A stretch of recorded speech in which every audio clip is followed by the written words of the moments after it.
What if I told you that the most prolific female serial killer in recorded human history was not a monster from the shadows?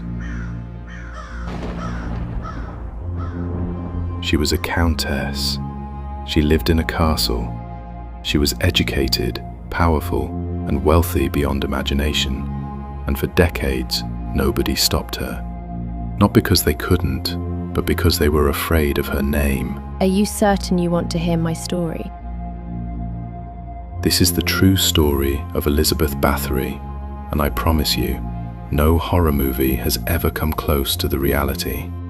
Elizabeth Báthory was born in 1560 in the Kingdom of Hungary into one of the most powerful noble families in all of Europe.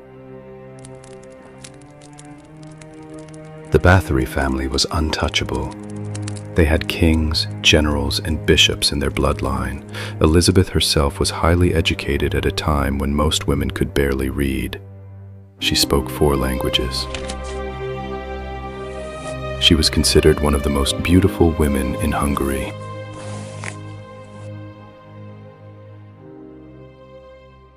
At the age of 15, she was married to a count named Ferenc Nadasdy, a celebrated war hero known as the Black Knight of Hungary. He was older, frequently away at war, and largely absent from their home, a massive castle called Chachtice, sitting high in the mountains of what is now Slovakia.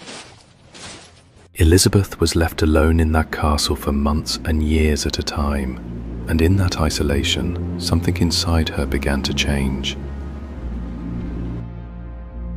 The first disappearances began in the 1580s. Young girls, peasant girls mostly, daughters of poor local families, started vanishing after taking jobs as servants at Chachtice Castle. In those days, working for a noble family was considered an opportunity. Families were eager to send their daughters. The pay was decent, the alternative was poverty. They had no idea what was waiting inside those walls. Elizabeth Báthory had developed a fascination with pain and punishment that went far beyond anything that could be explained.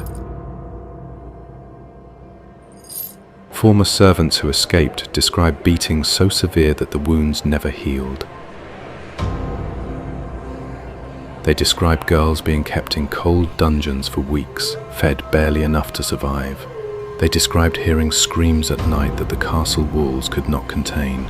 But Elizabeth was a countess, a Bathory. Who would believe a peasant girl over the most powerful woman in the region? Nobody did.